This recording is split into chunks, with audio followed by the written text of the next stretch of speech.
Welcome to the LHP podcast, and once again we have a solo episode.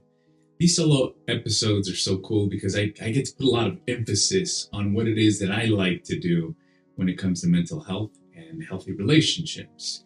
I think if we are to help people, I think it's good to have an understanding as to the sources in our community where we can actually extract this information, where we can get people to actually help us with certain things. For example, if you have issues with alcoholism or drugs, you know where to go. If you have issues with some sort of mental health disorder, you know where to go.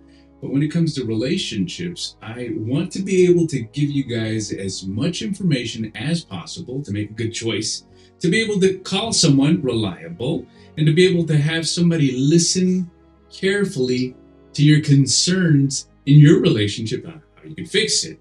So today I'm going to talk to you guys a little bit about the 4 different attachment styles that were invented by British psychologist, John Bowlby.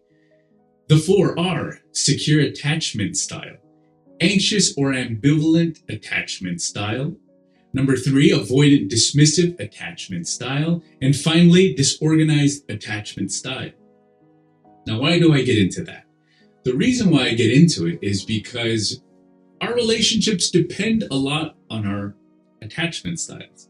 And one of the things that really brings passion to my work is being able to work with families. And over the 24 years of working with families, I've noticed that a lot of the mental health and relationship dysfunctions come from the way we are raised in our own families. And that can be a little concerning because you think to yourself, we may think that we grew up normal and that we found someone who is normal, or that we're going to be in a relationship that's going to last forever, not knowing that there are certain things in our relationship that can affect it in such a way that makes people split up in the long run. So when we talk about the attachment styles, we also talk about personality types as well too. But here's the thing. I want to put emphasis on our attachment styles because the way we grow up and the way our parents treat us in the long run is going to sometimes, or most likely, influence the way we attach to others in a romantic relationship as well. And I can guarantee it, you may look at me and you may say, you know, this rings a bell in a way, but I'm not going to give you guys a lot of detail regarding this because I don't want to bombard you with it. Instead, I want to invite you guys to be able to access more information on attachment styles. That way you guys can understand the personality types and what it is that you need to do to identify these type of things. Because what I like best about this is that you can actually make corrections. You don't have to be that way all the time. You don't have to choose a partner that is not good for you. You don't have to look at beyond the red flags. You don't have to fix anyone either, because a lot of people think they have to fix people. Relationships are not about fixing people. It's about getting to know who you are, how you were raised, and how you're going to pick somebody to be your partner for the rest of your life. And if you've had dysfunctions in your life, well, guess what? We can fix those too. So let's go ahead and get into it. Let's talk about the first one. The first one is secure. The secure attachment style comes from having, when you're a kid, 2 parents that are very good, that are very attentive, that are very aware and very that have high conscience in the way you are being raised. So if you have some sort of dilemma or distress, or if you're going through something difficult in life, well, then you're going to notice that your parent is always going to be there for you and is always going to be able to give you a helping hand so that you're able to overcome that.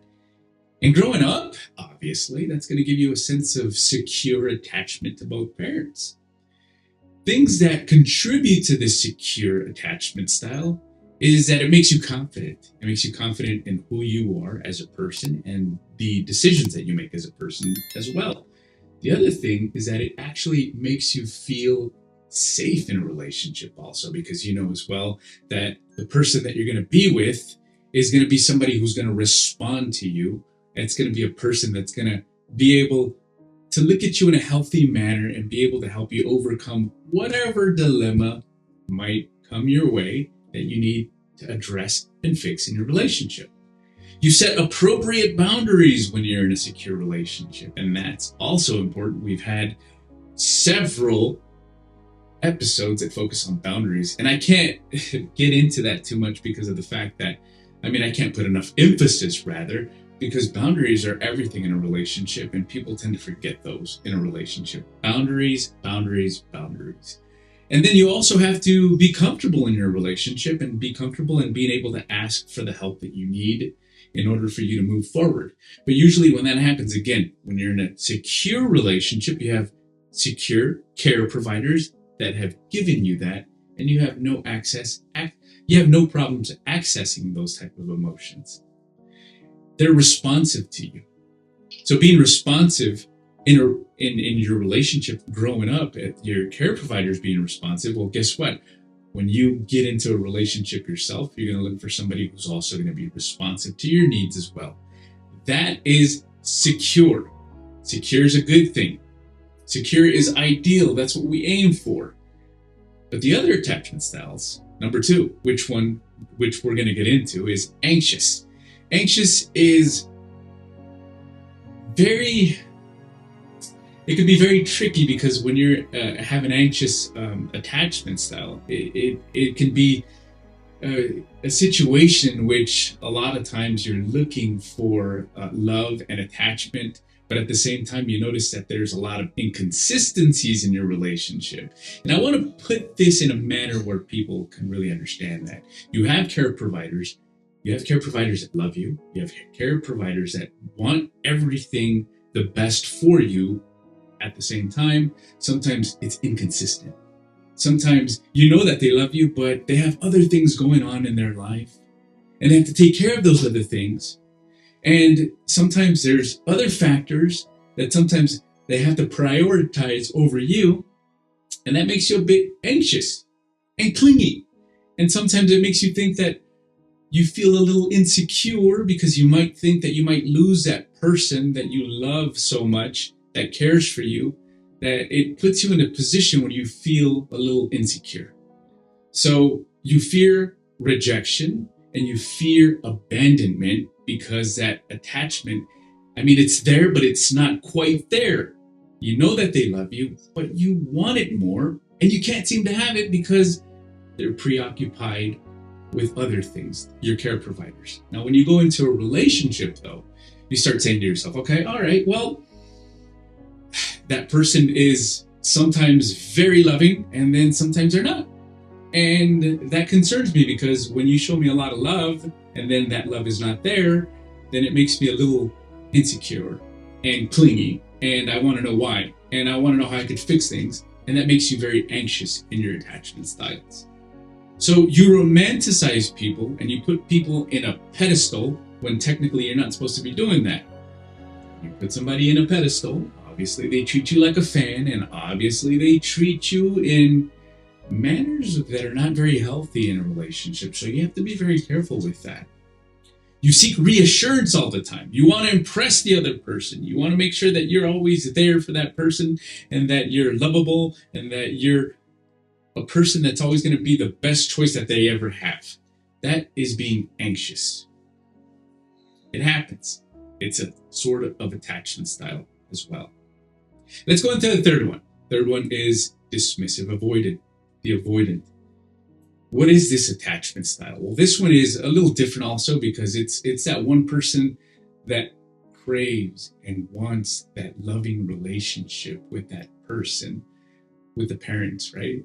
I want their approval. I want for them to care for me. I want them to love me. But yet, parents or care providers are just very, very distracted with everything having to do with work. They rarely provide any type of emotional support. So what does the child do?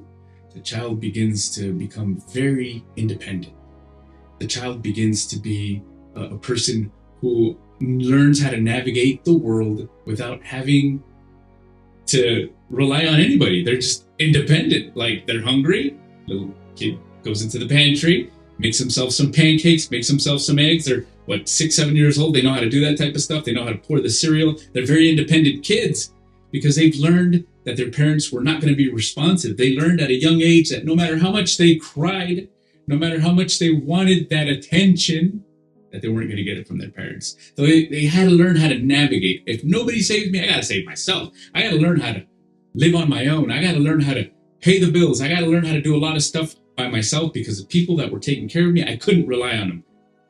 Yeah, they cared for me. Yeah, they provided for me. Yeah, I had a house. Yeah, I had a car, whatever. But emotionally, they were never there for me, so I had to learn how to care for myself. So these are struggles. That person with dismissive, avoidant attachment style struggles with closeness and withdraws, and also is over-independent. I don't need anybody. I can do it by myself. Oh, you're going to leave? That's fine. I can take care of myself. I'm used to it anyways. They're emotionally distant as well, and they're irresponsive to your needs also. So a lot of times when they get into a relationship, they say to themselves, well, look, I don't really need for you to hug me or, show too many signs of affections. You're there, cool.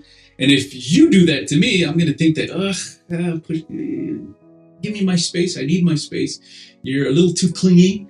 And all of a sudden you say to yourself, wow, look, why am I like this? Well, the reason for it is because that's the way I was raised. So in a relationship, you tend to be distant with your partner. You tend not to want affection and love. You tend to, keep, close and boundaries because that's just the way your style is. You just never knew that type of stuff. It's normal to you, and you don't like people who cling on to you. It's annoying. And as a matter of fact, it kind of turns you off sometimes. So that is dismissive avoidant. Now let's go for fearful and disorganized. That is disorganized attachment style is that one person who probably had a care provider who they went through a severe trauma or even severe alcoholism or even drug use. And they just learned that they had parents and that the parents were caring, but they had issues themselves. They were people that were perhaps could have been abused also. Or all of a sudden they went through a traumatic event where, I don't know, maybe father passed away or mom passed away suddenly. And then they find themselves in a situation where they're, okay, well, how do I attach to people now? How can I trust the world when all of a sudden I had a very loving relationship or a stable environment, and all of a sudden, boom, it's not there anymore. So then you become a little disorganized. You fear connection because you think that, once you had a loving space and not all of a sudden you don't have it, you don't have good boundaries, they're poor, you're extreme to respond when it comes emotionally, you don't know how to control those emotions, you're either hot or cold, and you fear also abandonment. So we know for a fact that also this attachment style can be a little on the questionable side as well. So it's a little difficult here because when you start looking at these attachment styles, you start noticing that there's a lot of things as humans that sometimes when we're taking care of our own children, we want to ensure that we help them out and that we give them all the tools necessary and that we talk to them in an affirming manner so that they don't grow up confused. And that's where this disorganized type of attachment style comes into place. So let's be cognizant of that. The reason why I wanted to provide you with this presentation was because of the fact that this is the way that every human attaches on to other people. And usually what happens is that you're going to notice that somebody who's very anxious is very attracted to somebody who's very avoidant in a relationship. Somebody who's very anxious wants to find somebody that is not emotionally available of attraction sometimes. And the dynamic there is interesting because you start to notice patterns, and I can assure you right now that you're probably thinking about a couple of couples that are like that in a relationship. And it's all due to the way they were raised. This is the work of John Bowlby, psychiatrist, British psychiatrist, Really awesome stuff. If you want more information on this, don't hesitate to give us a call. We'll be more than happy to attend you. Give us a like. Please do that. It helps our channel grow. So this was the topic for today. Thank you guys for watching. Have an awesome day.